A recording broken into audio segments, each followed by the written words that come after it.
So I'm going to do a talk now called Open Your Own Treasure House, which is Theosophy and Zen. Now, Daijo visited the master, he was a Zen master, he visited the master Basho in Japan. Basho asked him what he was seeking, and Daijo said enlightenment. You have your own treasure house. Why do you search outside? Basho asked. Where is my treasure house? Daijo inquired. What you are asking is your treasure house, Basho answered. Daijo was enlightened. From then on, he urged his friends to open their own treasure house. Jesus in the Bible says that we must store our treasures in heaven, where moth and rust cannot corrupt and thieves cannot break in and steal it. In other words, we must store it in the heart, the spiritual center of our being. Rumi, the Sufi poet, says, you are searching the world for treasure. Well, the real treasure is yourself. If you are tempted by bread, you will find only bread. What you seek for, you become. You are searching the world for treasure. Well, the real treasure is yourself. If you are tempted by bread, you will find only bread. What you seek for, you become. And Jesus said that bread is my body, the outer. We all tend to seek outside ourselves for what is here all the time. We are eternally searching for something which was never lost in the first place, trying to become what we already are. A Zen master says that it is so natural that it is like meeting your own father on the road, like coming home, I suppose. What we are really looking for, if we analyze our nature, is a deeper understanding of ourselves and the world around us. Not so much in a cold, clinical way, but in a way that helps us to relate more effectively to our fellow human beings, nature, and our environment. Again, one of my favorite poets, Ryokan, a Japanese Zen Buddhist, says, leave off your mad rush for gold and jewels. I've got something more precious for you. A bright pearl that shines more brilliantly than the sun and moon and illuminates each and every eye. Lose it and you'll wallow in a sea of pain. Find it and you'll reach the other shore. I'd freely present this treasure to anyone, but hardly anyone asks for it. And reaching the other shore is reaching nirvana, or moksha, enlightenment. But in society, we have this rush for gold and jewels and things that are transitory, baubles in the busy marketplace of life.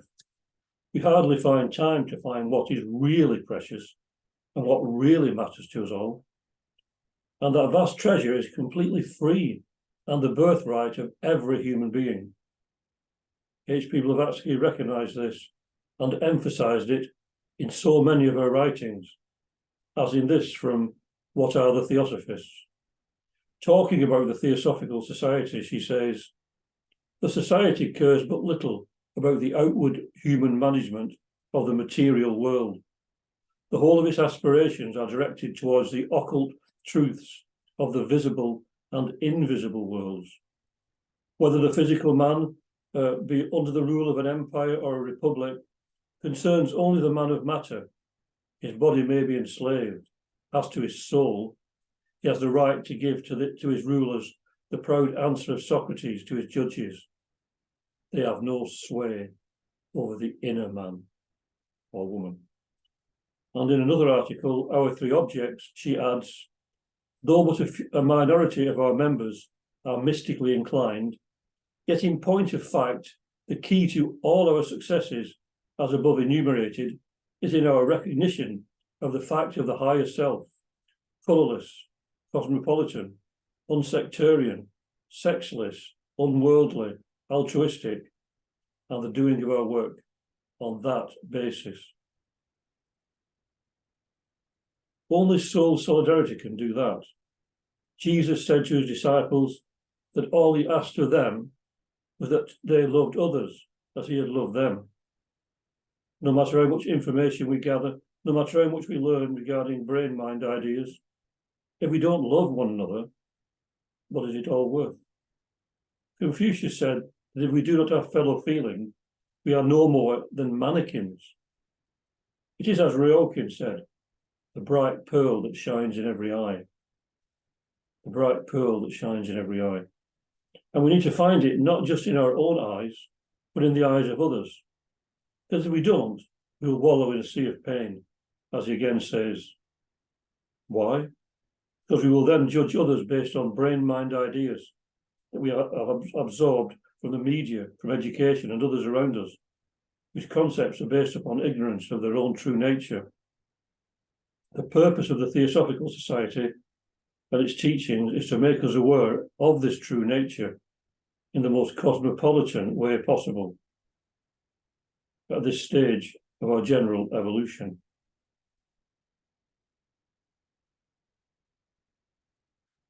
Again, HPB says in the messages to the American conventions, Theosophy teaches the animal man to be a human man. And when people have learned to think and feel as truly human beings should feel and think, they will act humanely, and works of charity, justice, and generosity will be done spontaneously by all.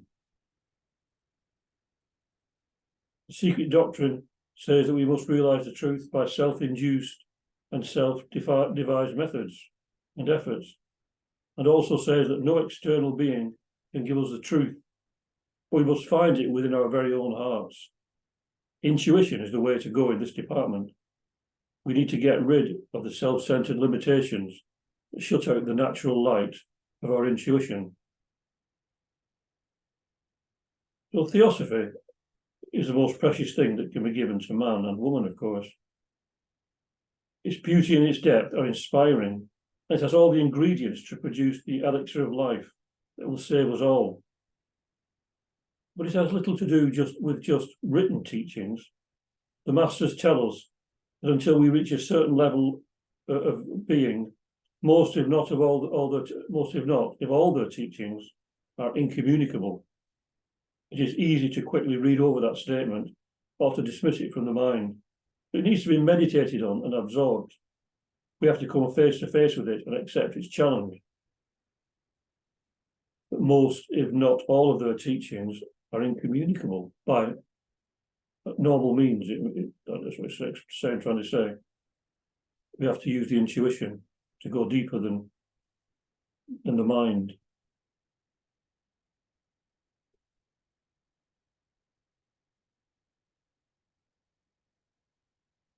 So this is the riddle to solve in our own hearts.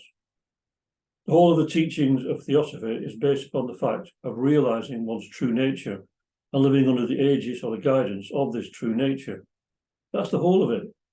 To do this, we have to clear our heads of too many intellectual facts that can be like clouds that obscure the sun. We have to see the world as it is. Do we really know what this means, to see the world as it is? Free ourselves from all the preconceptions that we hold and all the man-made illusions that create a society that is based upon material concepts that have nothing to do with nature, the natural, and what is natural to us all. In the Secret Doctrine 2797, H.P. Blavatsky, HPB, says that no human doctrine, no creed, however sanctified by custom and antiquity, can compare in sacredness with the religion of nature. The key of wisdom has unlocked the massive gates leading to the arcana of the innermost sanctuaries, can be found hidden in her bosom only. So there's nothing holy, nothing profane. These are concepts that are created by lower mind, by us, by our lower aspects of our mind. There's just one consciousness, one life, and it is just as much to be found in a pile of manure as in a flower or a human being. In The Key to Theosophy by H.P. Blavatsky, this question and answer give us a clue to the reality of this. An enquirer says, I once heard of your members remarking the universal deity being everywhere. It was in vessels of dishonour, as in those of honour, and therefore was present in every atom of my cigar ash. Is this not rank blasphemy? And Theosophy answers, I do not think so. A simple logic can hardly be regarded as blasphemy. Were we to exclude the omnipresent principle from one single mathematical point of the universe, or from a particle of matter occupying any conceivable space, could we still regard it as infinite? Because, of course, it would mean it has limitations. Hence, when a monk asked the Zen master Umon what is Buddha, he replied, dried dung. Buddha here refers to the Buddha nature, which we all possess, and not Gautama Buddha the person in particular. The choice of the dung is to get the point across with as much emphasis as possible. It is easy to see divinity in something beautiful, but much more difficult in something that we regard as ugly or revolting. But it is there in everything. We have this concept in Japan of wabi-sabi, finding beauty in imperfection. And this is important to remember as we go through our lives. Seeing the divine in everything means everything. It also points to accepting things as they are. We often project our own personal vision onto external things and even our internal perceptions. This is not seeing things as they are, but as a combination of our illusions and the world's collective illusions foisted upon us. Theosophy makes these famous statements. The ever unknowable and incognizable Karana alone, the causeless cause of all causes, should have its shrine and altar on the holy and ever untrodden ground of our heart.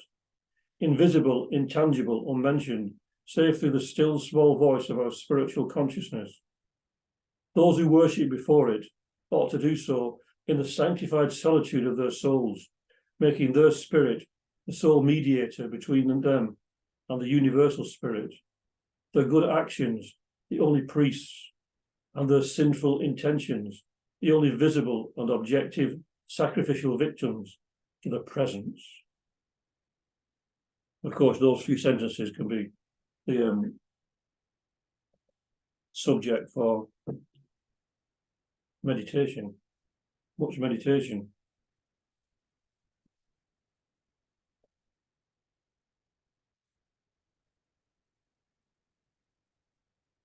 William Kingsland, when he penned a tribute to H.P. Blavatsky after she passed, William Kingsland was another early member of the society.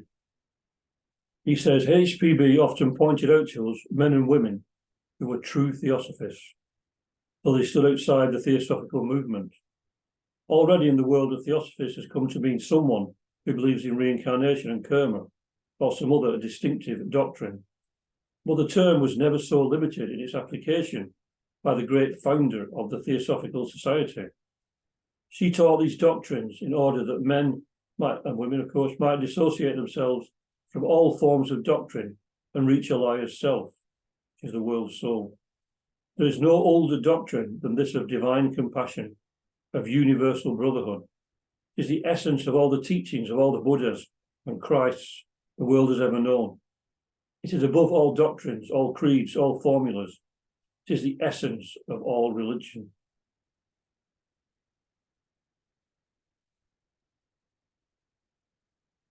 And this gives us a rare glimpse of what theosophy is about. One of the basic teachings of Zen given by Bodhidharma is a special transmission outside the scriptures, no dependence upon words or letters, direct pointing to the soul of man, seeing into one's own nature. A special transmission outside the scriptures, no dependence upon words or letters, direct pointing to the soul of man, seeing into one's own nature. So to be a true theosophist is to be able to see the divine in others and to recognize the real treasure as being this divine nature. The Diamond Sutra emphasizes that just to teach 4 lines of the scripture is more valuable than offering all the wealth in the universe to the Buddhas or to humanity. This is because there is nothing more wonderful and magical than discovering the vast treasure house of your own being and our oneness with this universal self. Theosophy tries to show us our interconnectedness with all things and that we are just as much a product of nature as a tree or a bird or a flower. We are part of the unfolding of nature towards something beyond the range and reach of thought, something that can only be dwarfed by any human expression or similitude, as the first fundamental proposition of the secret doctrine tells us. An omnipresent, eternal, boundless, and immutable principle.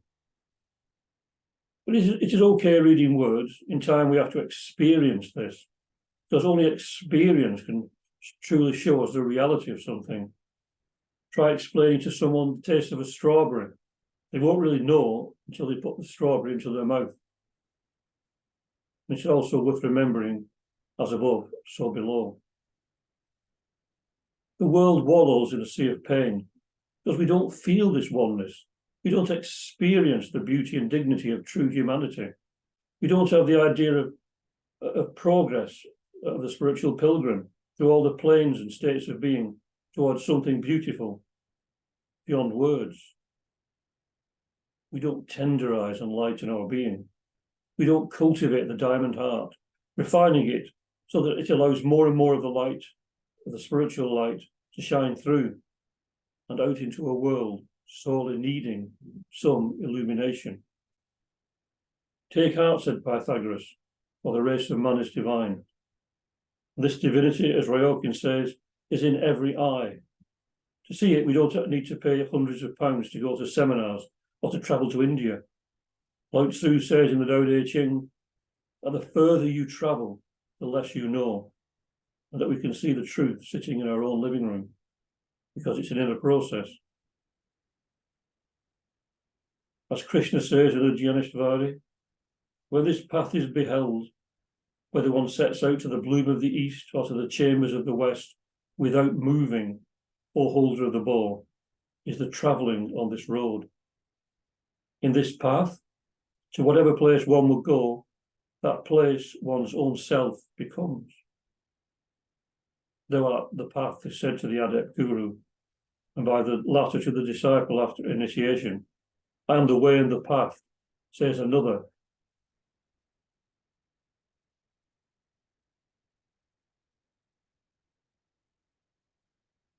And to put it in a more mystical sense, HPB writes in The Secret Doctrine, by paralyzing his lower personality and arriving thereby at the full knowledge of the non-separateness of his higher self from the one absolute self, man can, even during his terrestrial life, become as one of us. Thus it is, by eating of the fruit of tree of knowledge which dispels ignorance, that man becomes like one of the Elohim or the Dhyanis, and once on their plane, the spirit of solidarity and perfect harmony which reigns in every hierarchy must extend over him and protect him in every particular. In other words, you can become part of a higher stream of consciousness and feel the protective influence of higher beings, referred to as Dhyanis or Janichoans or Elohim. We feel a deeper manifestation of the communion of souls before mentioned. But also, in a way, our fellow human beings and lower kingdoms of nature, like plants and animals, should also feel our protective influence shine on them. And so we become part of the never-ending story, as a film title says, one of my favourite films. It is also amazing how in a group you find someone who provides something that is needed for the overall good of the group.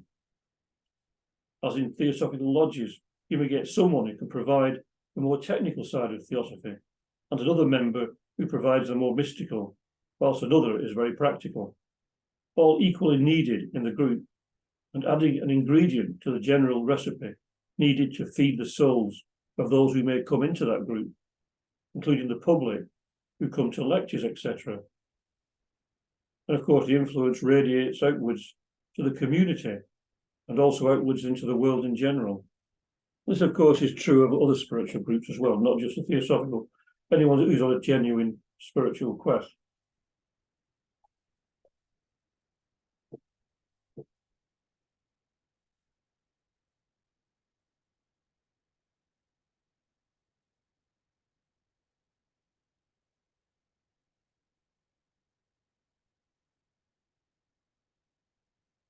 As I mentioned earlier, Rumi says, you are searching the world for treasure, but the real treasure is yourself. If you're tempted by bread, you will find only bread. What you seek for, you become. In these dark days of the age of Kali, we have something eternally beautiful within. Yet we allow the monkey mind, chattering lower mind, to shut it out. We philosophize instead of just being. This is a trick of the lower mind to trap us in concepts and ideas so that we fritter away lifetimes theorizing when we have our own treasure house to hand.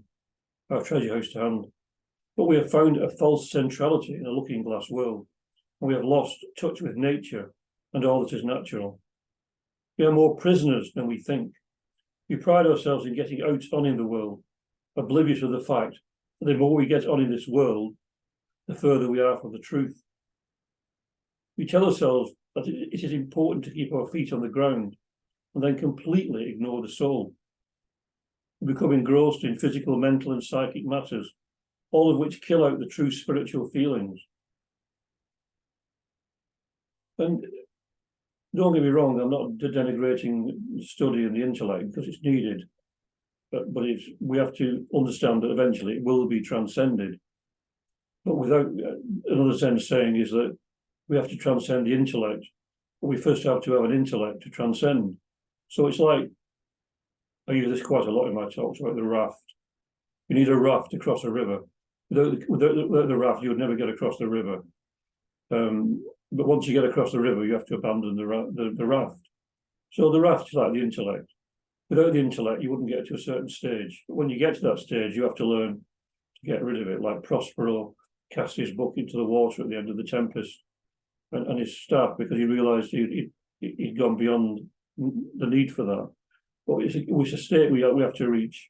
And also, I'm not denigrating living in the world and having to follow the duties of life, but we have to look at them in perspective.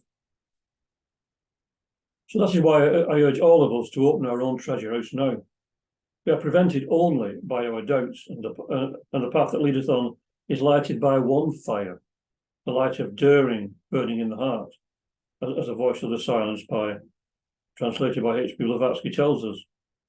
The centre of our spiritual consciousness is our heart, and if we concentrate on that, we will find our way through the forest of our desires, the temple of the golden flower, which is the eye of the storm, where dwells tranquility and a peace profound. The Lotus Sutra, one of the most influential of Buddhist sutras used by many Zen practitioners, tells us how all the preceding Zen teachings, particularly those of the various vehicles, i.e. the Mahayana, the great vehicle, and the Hinayana, the small vehicle, have only been preparatory to the teaching of the one vehicle, the Ekayana, the one reality. The great lesson to be learned is that there is really only one truth, but it takes many forms according to the aspirant.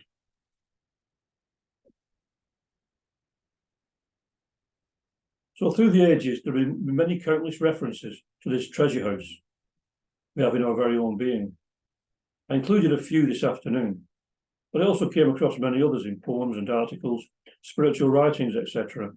So we should look within ourselves to become aware of this treasure within, its potency and its effectiveness in our lives, which is in proportion to the use we make of it and the faith we have in its power. Many religions have given this treasure house a name and attributed any success in that direction to a personal god, or gods, or angels, or whatever. I'm not saying there are not beings that help us at times. In fact, I'm sure there are. But most times, it is our own higher self that guides. And this is the Lord, the witness, the resting place, the asylum, and the friend, and our unerring guide through this life. If only we will accept its friendship and open ourselves to its guidance. The wondrous thing is that this guidance is free. We spend so much money on material goods and entertainment, etc., mainly as substitutes for what is there all the time. We seek happiness, contentment, and peace of mind, which is a state of being that we can have at any time, in whatever situation we find ourselves. If we complain that if we were in such a place, we would be happy. If we had such a possession, we would be happy, or a certain partner. We are really building our house on shifting sand. To build it on solid rock We need to know that all we need is within us. Not easy, it seems. Well, actually, it is easy. Modern society and education so complicates the mind. We cannot handle anything that's simple and easy. We need it to be complex, but it doesn't seem worth having. What is easier than being what we are naturally, 24/7? The world travails. You just have to look at newspapers to see how ill at ease the world is. Newspapers have daily stories of muggings, domestic violence, etc., murder, wars, conflicts, showing that people are far from finding any kind of contentment, and that anger seems to be increasingly common in all walks of life. As I've said, wars abound, people against people, even though we all share the same spirit, the same treasure house. You draw on the same inspiration. Well, people can be deluded, misunderstand their religion, cause untold suffering. If the true nature of the sacredness of life was understood, then not even an insect or a flower would be harmed needlessly.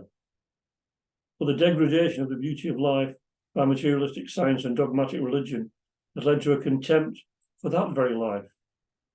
As a result, all the horrors that are in the world today.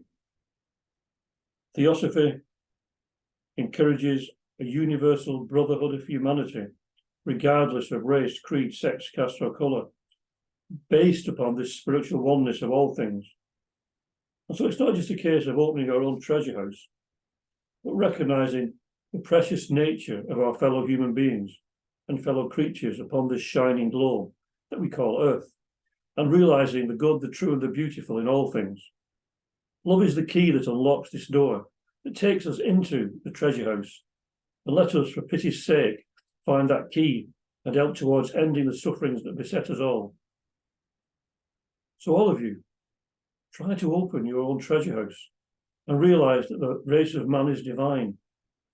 And then the wasteland may become a garden once more, and pity and compassion for all things become the driving force in each and every one of our hearts.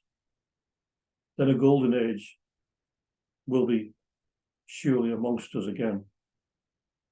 So thank you for all listening. Om Shanti, Shanti, Shanti. Peace, peace, peace. Peace on earth and goodwill to all beings. Until we meet again.